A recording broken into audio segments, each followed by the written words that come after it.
Assalamualaikum warahmatullahi wabarakatuh. Alhamdulillahi rabbil alamin wa bihi nasta'inu ala umuri dunya waddin.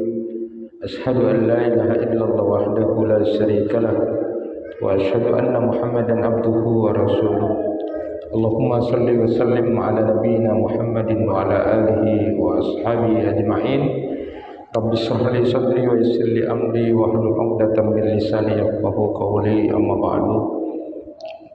Jemaah kuliah maghrib yang dirahmati Allah, Rasulullah sallallahu alaihi wasallam bersabda, "May yuridillahu bihi khairan yufaqihu fiddin." Siapa yang Allah ingin membuat seorang hamba itu baik, maka dia akan difaqihkan, dipahamkan kepada agama. Jadi hadis ini memberikan gambaran kalau Allah ingin seorang hamba itu baik, maka dia akan senang untuk belajar agama. Di akhir-akhirnya dia senang untuk ikut majelis taklim, dia ikut kajian-kajian keilmuan yang sifatnya menambah wawasan ilmu bagi dia untuk bisa diamalkan. Jadi istiqomahlah terus, sikohlah terus untuk melakukan perbuatan mengilmui dan belajar agama itu. Karena itu artinya Allah ingin bapak dan ibu menjadi orang baik, yaitu dengan jalan dipahamkan tentang agama. Cara yang paling mudah sebenarnya adalah ikut dalam kajian-kajian taklim yang diberikan. Bapak Ibu yang dirahmati Allah, ingin melanjutkan kajian siapa berikutnya yang kemudian didoakan oleh para malaikat itu. Kelompok yang keempat,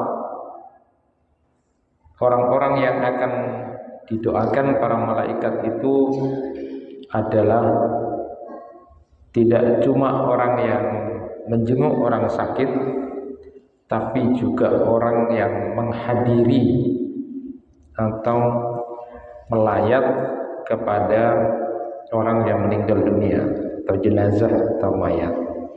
Nabi sallallahu alaihi wasallam bersabda, "Idza hadartum al-marid awil mayyit faqulu khairan fa innal malaikata yu'minuna ala ma taqulun." Rawahu Muslim. Jika kalian menghadiri, menjenguk orang sakit atau orang yang meninggal dunia, maka ucapkanlah kebaikan-kebaikan di dalamnya, karena sesungguhnya para malaikat mengaminkan apa-apa yang kalian ucapkan. Jadi faqulu khairan itu, maka ucapkan kebaikan. Kalau itu orang sakit, kita ucapkan semoga cepat sembuh, digugurkan dosa-dosanya, yang sabar, yang kuat. Itu kata-kata yang baik. Kalau faqulu khairan, maka berkatalah yang baik ketika menghadiri atau melayat ke jenazah atau orang yang meninggal adalah mendoakan semoga Allah mengampuni dosa-dosanya dan menerima amal-amalnya. Itu adalah kata-kata yang baik. Nah, di dalam hadis ini disebutkan maka para malaikat akan mengaminkan apa yang kamu katakan. Jadi kata-kata yang baik saja. Imam An-Nawawi itu mengatakan ada anjuran berdoa untuk kebaikannya.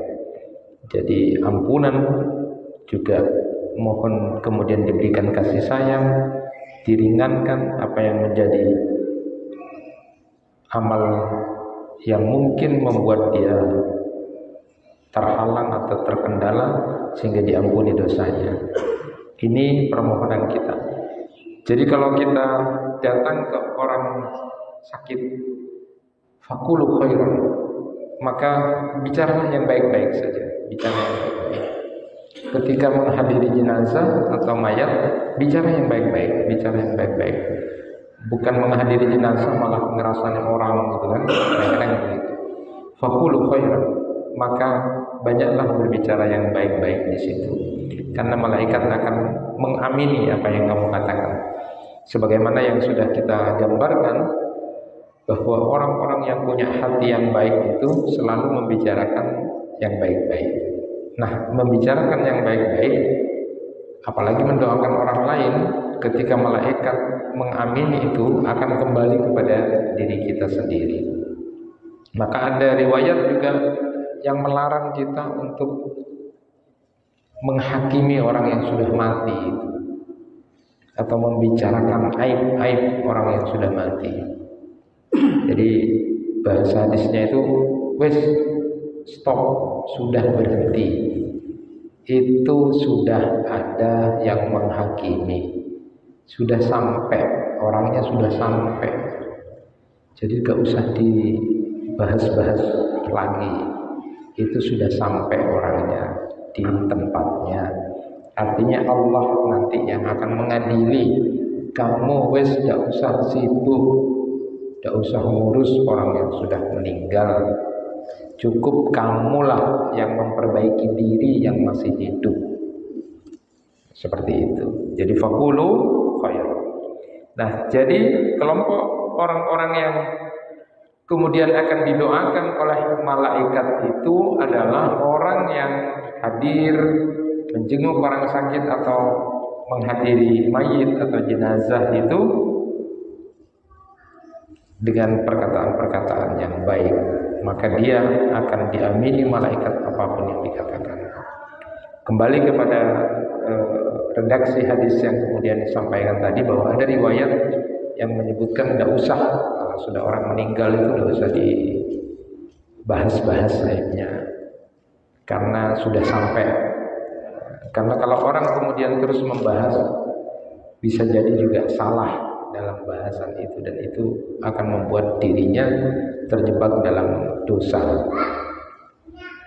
Nah, hadirin yang dirahmati Allah, kenapa kita dilarang untuk membicarakan aib-aib orang yang sudah mati itu? Karena dikhawatirkan akan membuat tidak nyaman dan tidak enak keluarganya. Di samping juga itu sudah tidak ada gunanya. Tidak ada gunanya, karena itu akan membuat orang-orang yang kemudian hidup akan menjadi tersinggung dan marah. Cukup sebagai sebuah pembelajaran saja, dan orang yang sudah meninggal sudah sekali lagi sampai kepada tempatnya. Jadi yang menghakimi bukan kita. Ada juga riwayat yang menyebutkan hati-hati untuk membicarakan aib dosa orang lain, apalagi sudah mati itu. Karena bisa jadi kita juga tidak akan mati, kecuali kita akan mengalami peristiwa yang sama. Jadi ada beberapa sahabat yang ketika Nabi menyampaikan itu takut untuk menjelekkan orang, membicarakan aib orang lain. Kenapa? Karena khawatir bisa seperti itu juga. Maka sampai ada seorang tabi'in yang mengatakan, aku takut untuk bicara jeleknya anjing yang kudisan jelek, karena aku takut nanti seperti anjing itu, dari saking hati-hatinya. Nah, ketika Nabi SAW juga menyampaikan itu, dan sering saya sampaikan di situ, tuba liman syagalahu aibuhu an uyubin nas. Berbahagialah orang yang sibuk dengan cacat aib dirinya sendiri, kesalahan dirinya sendiri, dosa dirinya sendiri, daripada sibuk untuk mengurus dosa dan aib orang lain. Kenapa itu perlu dilakukan? Supaya kita terus menghisap diri kita sendiri, sehingga kita tidak menjadi orang sombong dan tidak menjadi orang yang merasa jauh lebih baik dari orang lain. Karena perasaan merasa menjadi orang yang jauh lebih baik dari orang itu, justru itu akan menjatuhkan derajat kita di hadapan Allah. Bukankah iblis laknatullah itu kemudian jatuh karena dirinya merasa lebih baik dari orang lain? Makanya ketika kita berbicara aib dan kesalahan orang lain, maka muncul dalam diri kita pengakuan bahwa kita jauh lebih baik dari dia. Kita akan jatuh sendiri. Nah berikutnya, jadi sukalah kita menghadiri orang yang sakit, lalu kita juga melayat orang yang sudah meninggal dunia, karena itu juga bagian hak seorang muslim ketika meninggal untuk kita bantu urus jenazahnya. Dan bagi bapak-bapak terutama, sukalah kemudian untuk hadir kalau memang tidak ada satu halangan syar'i untuk hadir ikut mensolatkan dan menguburkan jenazah, karena pahalanya itu 2 kilo emas gitu ya. Jadi 2 gunung emas.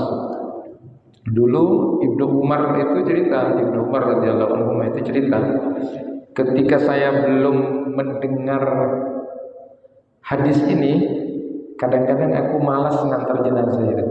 Kun perak apa aja lagi. Jadi cuma nyolatkan doa terus kok tidak tak roh arso. Tapi ketika mendengar hadis Nabi bahwa orang yang mensolatkan lalu kemudian menguburkan itu dapat seperti satu gunung emas, satu gunung itu sholatnya, nanti satu gunung emas lagi itu menguburkannya. Maka karena aku butuh banyak sangu ke akhirat itu, maka aku jekaja bahasanya, jekaja ikut menguburkan juga. Itu Ibnu Umar. Sejak saat itu aku sudah tidak lagi santai, jadi ikut menguburkan, kecuali ada acara yang begitu sangat penting. Makanya kan dilihat orang yang berpikir waktu itu kan rugi, ini kesempatan harus ikut. Jadi kan 2 gunung emas, tidak cuma satu gunung cuma mensolatkan. Hanya yang perlu dikoreksi itu adalah kita yang ikut ke kuburan harus mengetahui adab-adab kekuburan. Nanti ada bahasanya adab-adab kekuburan, termasuk diantaranya mengurangi untuk ketawa-ketawa, melucu-lucu di kuburan sampai kemudian ngerasani orang gitu lama. Terus zikrul mautnya itu di mana gitu kan? Kadang-kadang kan ada orang justru momentum itu tidak diambil, tetapi justru menjadi tertutupi nilai yang harusnya dia mendapatkan pelajaran besar tentang kematian, tapi kemudian jadi tertutupi karena dia hampir dikatakan tidak punya nilai perasaan yang kuat. Kalau Utsman bin Affan itu kan dikenal setiap ke kuburan itu nangis, dan itu bolak-balik setiap ikut menguburkan itu meneteskan air mata. Kalau kita kadang-kadang agak aja itu agak juga ada kuburan, ya boleh cari talocong gitu. Tapi kadang-kadang itu kan adabnya hilang. Adabnya minimal jangan terlalu banyak untuk ngerasani orang. Kalaupun membicarakan sesuatu yang memang penting dan memang dibahas di situ karena ketemu dengan saudaranya yang lain, itu ada adabnya ya, supaya kemudian tidak kehilangan momentum untuk mendapatkan banyak kebaikan dari jenazah yang kita antar. Nah, kelompok kelima, siapa orang yang didoakan oleh para malaikat itu adalah orang-orang yang melakukan sholat subuh dan sholat asar secara berjamaah. Dalam hadis Nabi sallallahu alaihi wasallam disebutkan, yajtami'u malaikatul laili wal nahar fi salatil fajri wa salatil asri. Qala fayas'alukum rabbuhum kaifa taraktum ibadi. Qala fayaquluna atainahum wa hum yusalluna wa taraknahum wa hum yusalluna fa'aghfir lahum yawmiddin.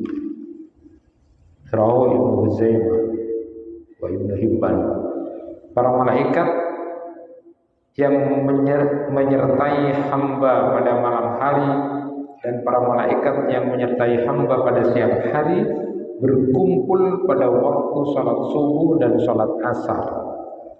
Saat malaikat masing-masing naik ke langit untuk melaporkan itu, lalu Allah Subhanahu wa taala bertanya, bagaimana kalian meninggalkan hamba-hambaku? Mereka lalu menjawab, kami datang dan mereka sedang sholat, dan kami tinggalkan mereka dan mereka sedang sholat. Maka lalu kemudian Allah Subhanahu wa taala, para malaikat itu kemudian memohonkan kepada Allah, maka ampunilah mereka pada hari kiamat ya Allah. Waghfir lahum yaumiddin. Jadi malaikat itu mendoakan orang-orang yang sholat subuh dan sholat asar berjamaah. Kalau sholat subuh ini sudah sering disampaikan, karena itu disaksikan para malaikat, itu adalah waktu yang sangat luar biasa. Sebelum subuh dan sesudah subuh itu di antara 3 waktu yang dahsyat itu adalah sebelum subuh dan sesudah subuh sampai waktu sholat duha awal. Nah, ini malaikat ini berkumpul ya, untuk melaporkan keadaan hamba. Betapa luar biasanya kalau malaikat melaporkan, saya datang hamba ini sholat, saya tinggalkan juga dalam kondisi sholat, yaitu pada waktu subuh dan asar. Sip ya, pergantian malaikat itu adalah melaporkan siang dan malam itu adalah waktu subuh dan waktu asar. Sehingga kalau para malaikat ini mendoakan bapak dan ibu dalam kondisi sholat, tentu di awal waktu yang secara umum ada, maka para malaikat itu akan mendoakan agar diampuni dosa-dosa orang-orang yang sholat subuh berjamaah dan sholat asar berjamaah ini. Begitu sebaliknya akan tidak nyaman dan tidak baik kalau kemudian dilaporkan malaikat, gimana hambaku waktu subuh? Taidung ya Allah, taidung. Nanti asar tanya laporan nih, gimana? Taidung boleh. Tak nyaman. Itu kan waktunya tidur itu. Pagi-pagi dan pas itu 2 waktu itu kan nyaman. Apalagi musim hujan ini itu lelah. Nyaman sok ikan itu bukan lemah. Pas yang capek asarnya bukan lupa. Ya capek tidur. Laporannya tidur terus. Bagaimana kemudian akan didoakan malaikat gitu ya. Maka sampai kalau orang ahli medis itu sampai menyatakan hebatnya orang sholat asar di awal waktu itu, pas itu asar itu akan menyehatkan walaupun pusing-pusing ya. Misalnya bapak capek itu asar itu capek antara mau tidur capek atau itu sholat paksakan. Memang agak pening di sini bagi orang yang salah dalam posisinya karena tidak bangun misalnya sebelum asar, itu akan tapi itu akan membuat sehat. Dan ada hadis yang kemudian diperhatikan pada kita, orang yang tidak sholat jamaah asar itu ditinggalkan begitu, maka dia amal-amalnya akan seolah-olah akan hilang yang lain-lainnya itu. Jadi kuncinya juga di sholat asar. Jadi hadis itu saya pernah baca itu, memang hadis itu menyebutkan bahwa siapa yang meninggalkan sholat asar itu ya, maka seolah-olah amalnya hari itu akan hapus. Jadi jangan sampai kemudian disia-siakan. Dan menurut hadis ini adalah kelompok orang-orang yang didoakan oleh para malaikat itu adalah orang-orang yang sholat subuh dan sholat asar secara berjamaah itu. Ya, terutama 2 waktu ini agak rawan ya. Tapi kalau yang sudah biasa tidak rawan. Yang agak rawan asar sekarang justru. Ya, asar. Jadi diusahakan juga ini menjadi perhatian. Maka hampir semua waktu sholat itu utama sekali. 5 waktu sholat itu menjadi utama semuanya. Sholat subuh sudah tahu keutamaannya. Sholat duhur itu keutamaannya adalah di qobliyah dan ba'diyahnya. Jadi siapa yang membiasakan diri untuk sholat qobliyah zuhur 4 rakaat dan sesudah zuhur itu 2 rakaat dan itu sudah terus dilakukan, maka Allah akan haramkan jasadnya dari neraka. Itu kan luar biasa. Jadi subuh udah jelas. Zuhur ternyata itu luar biasa, terutama di qobliyah dan ba'diyahnya. Siapa yang sudah membiasakan untuk melaksanakan sholat zuhur sebelum zuhur 4 rakaat, sesudah zuhur 2 rakaat, itu nanti luar biasa. Allah akan haramkan jasadnya dari neraka. Begitu juga dengan asar tadi sudah disebutkan. Malaikat memohonkan ampun. Malaikat juga akan melaporkan hamba ini dan kemudian itu menjadi indikator tentang amal-amal yang sudah dilakukan bisa terhapus, bisa batal gara-gara tidak salat asar. Kalau bisa jangan sampai sarif. Asar menjelang maghrib itu banyak yang itu. Jadi sarif itu orang kono halakon. Asar para maghrib ya, sarif itu. Asar menjelang maghrib itu. Padahal itu ada tanduknya setan itu. Ya. Jadi sudah waktu yang tidak bagus itu. Ya, tidak bagus. Nah, begitu juga dengan waktu Isya. Isya yang dilakukan sholat berjamaah itu seperti setengah waktu malam itu seperti sholat jamaah. Sholat setengah malam. Dan kalau dilanjutkan dengan sholat subuh berjamaah besoknya, itu seolah-olah hamba ini walaupun tidur, itu seolah-olah dia melaksanakan sholat semalam suntuk. Itu umatnya Nabi Muhammad itu enak memang. Jadi kelebihannya umatnya Nabi Muhammad itu enggak ngelakuin faktanya itu, tetapi ketika dia melakukan garis yang sudah digambarkan, itu nilainya bobotnya luar biasa. Jadi salat Isya berjamaah itu nilainya seperti setengah malam dia salat. Jadi nanti kalau kita salat jamaah itu setengah malam ini kita dinilai salat. Besok subuh salat jamaah berarti seolah-olah satu malam itu kita salat. Padahal tidur Bapak itu. Itu tidur Bapak. Itu kan hebatnya umatnya Nabi Muhammad. Jadi kasih sayangnya Allah kepada umatnya Nabi Muhammad ini luar biasa. Nah, jadi kan rugi kalau tidak salat jamaah Isya dan salat subuh berjamaah karena hitung-hitungannya kan gitu. Jadi kalau ada orang menulis matematika pahala, walaupun ada orang tidak usah ngereken itu, tapi sebenarnya bukan masalah ngerekennya, Pak. Tapi semangat kita beramal itu yang kadang-kadang hilang kalau kemudian kita tidak tahu tentang motivasi untuk melakukan hadis itu. Ada orang tak usah pikir lah. Iya tak usah pikir, tapi salat Isya tak jamaah. Besoknya enteng-entengan salat subuhnya tidak berjamaah. Karena Allah Maha Sayang. Iya. Tapi orang yang kemudian disikohkan oleh Allah, diistiqomahkan oleh Allah untuk berbuat baik, Allah sayang sama hamba ini. Sampai kemudian Isya pun dia tidak enteng-entengan. Subuh pun tidak enteng-entengan. Sehingga punya nilai seluruhnya. Nah, sholat yang paling mudah itu adalah sholat maghrib. Jadi sholat maghrib itu yang paling ringan, paling mudah gitu kan. Makanya karena orang pada waktu sholat maghrib itu sudah seger semua, sudah selesai semua. Gitu kan. Tapi ini gambaran saja, gambaran bahwa apa yang kita lakukan ketika kita bisa melaksanakan sholat berjamaah dengan baik, mulai dari waktu subuh, terus zuhur, asar, maghrib dan isya, semua itu semata-mata juga karena pertolongan Allah. Itu taufik dari Allah, sehingga kita tidak boleh sombong. Maksudnya tidak boleh sombong, tidak usah mencela orang yang tidak bisa untuk melakukan itu. Apa roh? Adem tak ada seano, nyari dunia kowe. Kita tuh merasa baik. Oh kita tuh dibantu Allah, kita kan ditolong Allah. Jangan sombong yang dunia kowe tak enak. Sallallahu adem, lah kafir kan, lah pas macam kafir, kafir. Jadi Rasulullah itu sangat indah Pak, untuk membedakan. Ini gini kan. Jadi saya ingat cerita di situ yang kemudian juga disampaikan Usbah itu.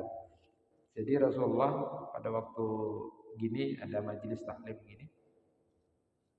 Terus ada orang lewat tuh Pak, ada orang lewat bawa bahasanya bertani gitu atau cangkul.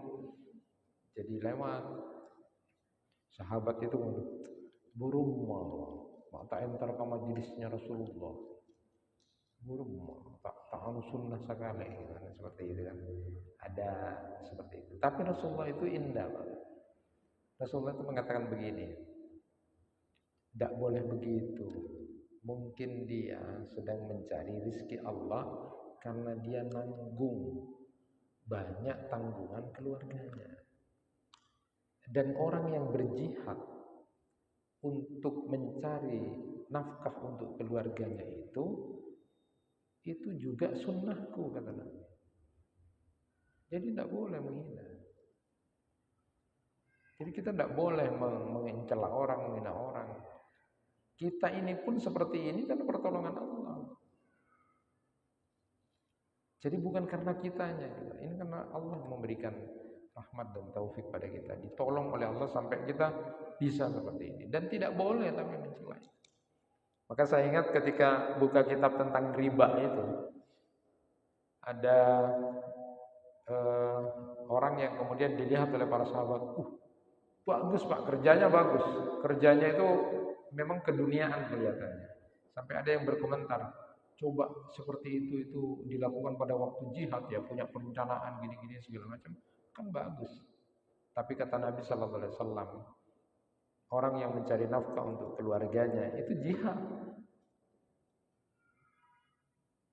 Dia punya tanggungan, menanggung ibunya, menanggung bapaknya, menanggung, dan dia melakukan itu jihad. Jangan diartikan jihad seperti itu harus seperti itu jihad. Asalkan mencari harta yang halal, itu jihad. Nanti ada kaitannya dengan harta korupsi. Hari anti korupsi sedunia.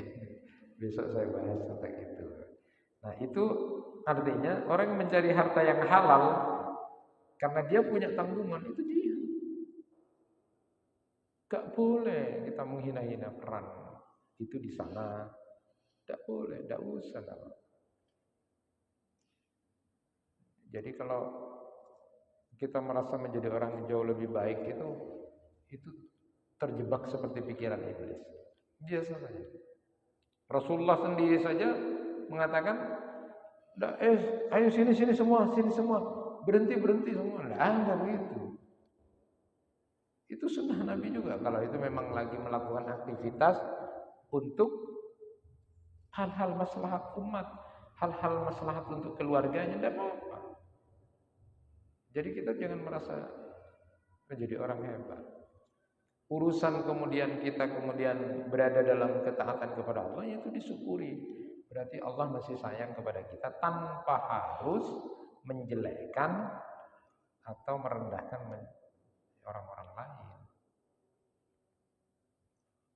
Nah, berikutnya, siapa lagi kelompok orang-orang yang didoakan para malaikat? Jadi intinya, apa yang saya sampaikan ini untuk saya sendiri, Bapak dan Ibu, untuk dilakukan.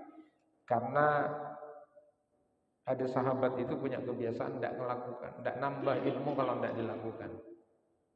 Jadi ini sudah ada 5 kelompok orang yang didoakan malaikat. Maka kita harus paling tidak bisa melakukan apa-apa yang sudah kita pahami dan kita ketahui. Kelompok ke-6 dan ke-7, orang-orang yang kemudian akan didoakan oleh para malaikat itu adalah orang yang duduk menunggu waktu sholat dan orang yang duduk setelah sholat wajib menunggu waktu sholat berikutnya. Jadi ada hadis Nabi Sallallahu Alaihi Wasallam, riwayat dari Abu Hurairah radhiyallahu an, bahwa Nabi Sallallahu Alaihi Wasallam bersabda, ahadukum maq'ada yantadhirus shalah fi salatin malam yuhdisu tad'u lahul malaikah Allahumma ufir lahu Allahumma arhamhu. Tidaklah salah seorang dari kalian duduk menunggu salat selama dia berada dalam keadaan suci, melainkan para malaikat akan mendoakannya. Dia akan mendoakan, Allahumma ufir lahu, ya Allah ampuni dosa dia, Allahumma arhamhu, kasih dia. Jadi sebelum iqamah itu, Pak. Bapak datang ke sini sebelum iqamah. Menunggu waktu iqamah. itu para malaikat mendoakan kita. Jadi para malaikat itu mendoakan ampuni dosa dia, kasih sayangnya dia, ampuni dosa dia, kasih. Itu menunggu waktu sholat. Bahkan kita tahu bahwa keutamaan menunggu waktu sholat di samping kemudian didoakan malaikat itu adalah Rasulullah sallallahu alaihi wasallam bersabda, "Inna du'a la yarud bainal adzan wal iqamah. Fad'un." Sesungguhnya ada doa yang tidak akan ditolak, yaitu antara adzan dan iqamah. Maka perbanyaklah kamu untuk berdoa. Jadi ketika kita menunggu sholat, menunggu waktu iqamah itu, malaikat itu mendoakan kita. Inilah kelompok yang keenam yang didoakan malaikat. Siapa? Orang yang menunggu waktu iqamatus shalah. Apa yang dilakukan bapak dan ibu menunggu iqamah adalah berdoa dan berzikir pada Allah. Karena apa? Rasulullah bersabda bahwa ada waktu yang kemudian itu tidak ditolak doanya, yaitu antara adzan dan iqamah. Nah, ketika di riwayat lain itu disebutkan, doa apa ya Rasulullah yang akan kita baca antara adzan dan iqamah itu? Rasulullah menyebutkan salul afiyah. Mintalah kepada Allah al-afiyah, keselamatan, al-afiyat. Maka doa diantaranya yang diajarkan Nabi itu yang ada kaitannya dengan al-afiyah itu adalah Allahumma inni as'alukal afiyah fid dunya wal akhirah. Allahumma inni as'alukal afwa wal afiyah fi dini wa dunyaya wa ahli wa mali wastur aurati wa amin rawati. Itu dibaca. Minta kepada Allah, Allahumma inni as'alukal afiyah fid dunya wal akhirah. Jadi antara adzan dan iqamah. Setelah itu nunggu masih ada waktu lagi adalah istighfar 10, tasbih 10. Terserah. Tidak ada aturan itu, tetapi bapak dan ibu silakan berzikir istighfar boleh, tasbih boleh. Jadi boleh astagfirullah wa atubu ilaih sampai nunggu adzan astagfirullah wa atubu ilaih. Atau subhanallah wa bihamdi subhanallahil azim subhanallah wa bihamdi subhanallah sampai iqamah. Dan bapak ibu tidak usah ribet tentang iqamah. Ya syukur sekarang masih ada ini ya. Walaupun ini juga tidak ada zaman Nabi itu. Ada waktu-waktu gitu. Syukur. Kalau di masjid-masjid yang tidak jelas itu Pak, kapuru Pak. Qomat. Budaya bojeng qomat. Salah-salah itu Pak. Nah, tidak. Tenang, harus zikir. Itu badal saya. Yang iqamat itu badal, salah-salah itu. Qomat. Budaya bojeng. Iya, buru terlak atau karang. Itu kan antara adzan dan iqamat itu waktu mustajabah untuk doa. Maksudnya cuma atau karbolana itu. Mangkana datang telat-telat. Salahna datang atau kara itu. Itu gimana lagi? Saya kan selalu nyampaikan. Itu takmir juga punya pengaruh, punya mengatur begitu itu. Kenapa? Seperti misalnya salat subuh, salat duhur. Iya, sekarang kan sudah paham. Salat subuh itu diberi waktu agak lama. Kenapa? Karena salat sebelum subuh itu, salatul fajr khairum minad dunya wa ma fiha. Salat sebelum qabliyah sebelum zuhur itu lebih baik dari dunia dan isinya. Kan miser Pak, saya kudu jaga itu. La ilaha illallah, udah jaga astagfirullah. Kafuru itu Pak, kafuru. Mau diberi bekto abet lumayan Pak, 20 menit. Bisa itu. Mungkin bisa mandi masih. Pokoknya kemas-kemas enak. Langsung sholat juga kan. Pas pada orang saya angku itu. Kalau anak abid di masjid. La ilaha illallah. Oleh 2 menit. Komat. Saya juga heran. Ini gimana? Ini kan keutamaannya ini serga saya puru jaga itu. Tak usah. Salahlah puru jaga. Satu kara itu Pak. Ini nilainya di mana? Bukankah ada waktu untuk sholat tahiyatul masjid?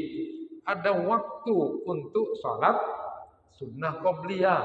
Ada waktu untuk berdoa. Itu lama itu. Berikan lama. Kasihan jamaah. Kasihan. Iya bapak saya siap. Saya pas tepat bapak tak siap, pura jaga. Ngaca pada diri kita pas pakai tas pas puru mariaden, pura jaga pas selesai akomat kan miser. Kehilangan apa pak? Sholat qobliyahnya. Makanya itu kan cari itu yang itu berarti berpikir tak gini. Oh ya diberi kesempatan. Yang lain yang sudah lama tidak apa-apa buat dikir. Semakin banyak. Astagfirullah. Tenang. Subhanallah wa bihamdihi. Setelah itu doa Allahumma inni as'alukal afiyah fid dunya wal Allahumma inni as'aluka. Tenang. Jangan sibuk. Kadang-kadang begitu. Nah, itu. Begitu juga dengan sholat duhur kan. Sholat duhur itu bahkan dalam satu riwayat disebutkan sholat duhur kalau panas banget boleh diundur. Itu artinya pemaknaan bahwa kita tahu memberi kesempatan. Oh, orang yang membiasakan sholat qobliyah duhur 4 rakaat dan 2 rakaat berarti kan 4 rakaat agak lama. Jangan keburu. Ya, jangan keburu. Perkara nanti kemudian ada hal-hal yang diinginkan, ya silakan saja. Seperti itu. Tetapi kita memberi kesempatan kepada siapa? Memberi kesempatan kepada jamaah untuk sholat qobliyah 4 rakaat. Ini sermon pas ruka guru itu Pak. Pas naju kulhu Allahu akbar kafuru hujan. Ya Pak tenang, dibuat tenang, dibuat enak jamaah itu. Nah, itu artinya itu berpikir tentang itu. Memberi kesempatan jamaah untuk melakukan amal-amal yang membuat kemudian orang itu menjadi enak, perasaannya nyaman. Gitu ya. Nah, berikutnya adalah kalau tadi menunggu waktu sholat, berikutnya ini adalah menunggu waktu sholat wajib berikutnya. Dan ini sudah pernah kita sampaikan bahwa orang yang menunggu waktu sholat ke sholat berikutnya itu diperbincangkan al-mala'ul a'la. Jadi malaikat yang paling tinggi itu, yang paling dekat dengan Allah itu salah satunya pernah kemudian memperbincangkan amal yang luar biasa itu. Salah satu diantaranya adalah intidarus sholat. Menunggu waktu sholat pada waktu sholat berikutnya. Dan pernah saya sampaikan Rasulullah itu mendapatkan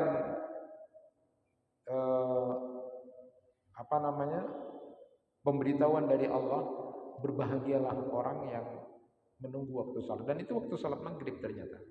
Jadi di riwayat yang saya baca itu Rasulullah itu pernah habis maghrib itu keluar. Karena ada orang kebiasaannya ada yang masih duduk-duduk sampai waktu isya. Ada yang keluar. Nah Rasulullah mendapatkan firman dari Allah itu di hadis qudsi itu, lalu kemudian Rasulullah balik. Kira-kira pertengahan menjelang isya. Berbahagialah kalian yang masih tetap duduk-duduk di masjid menunggu waktu sholat berikutnya. Karena itu seperti orang yang menunggu di perbatasan perang.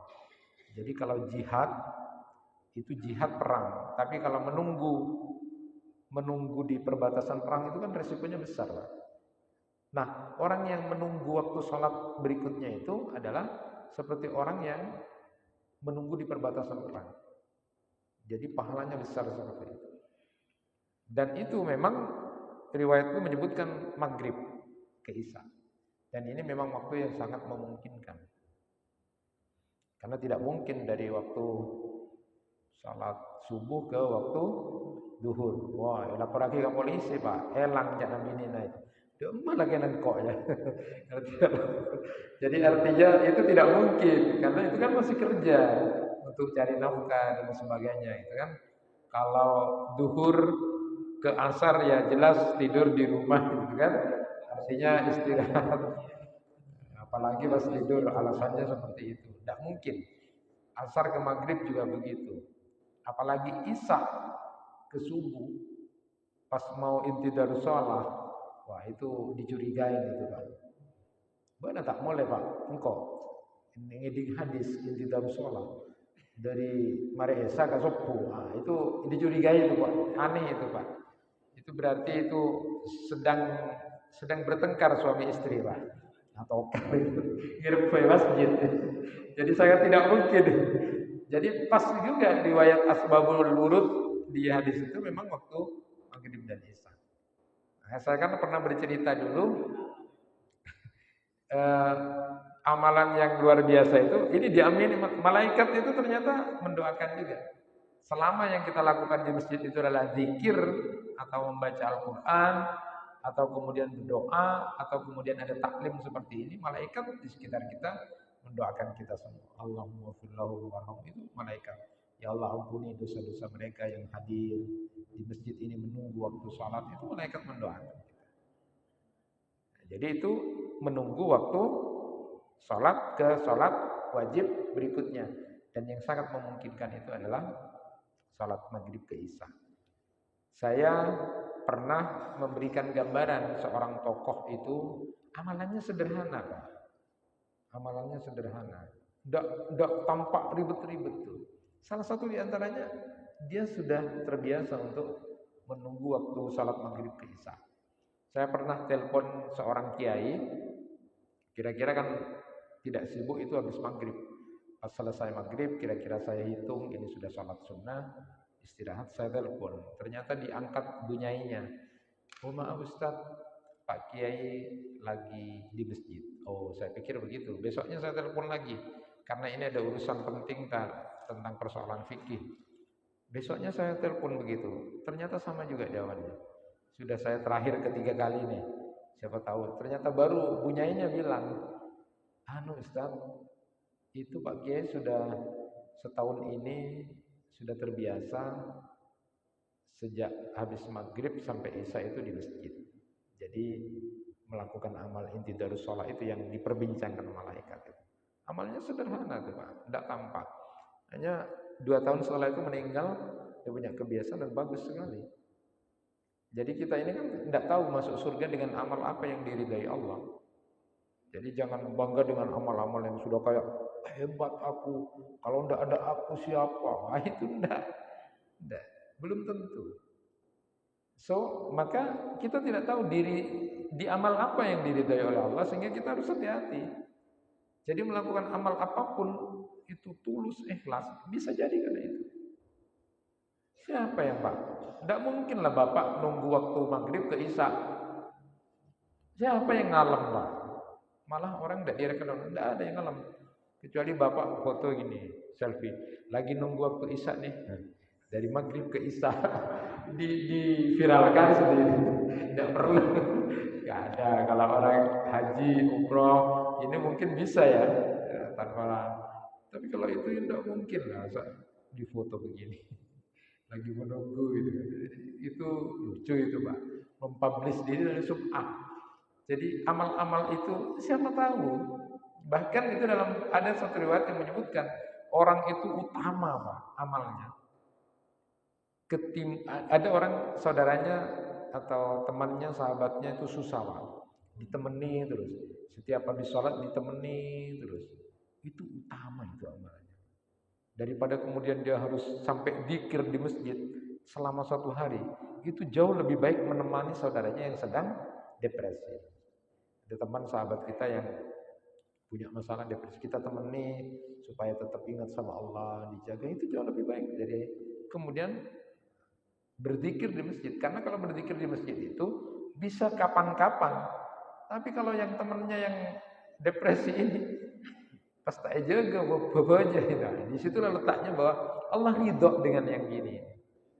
Maka ada satu hadis yang menyebutkan idkhalus surur ala qalbil mu'min, memasukkan rasa bahagia kepada saudaranya yang lain itu pahalanya besar. Makanya jangan mendengar, "Bona tak ke masjid."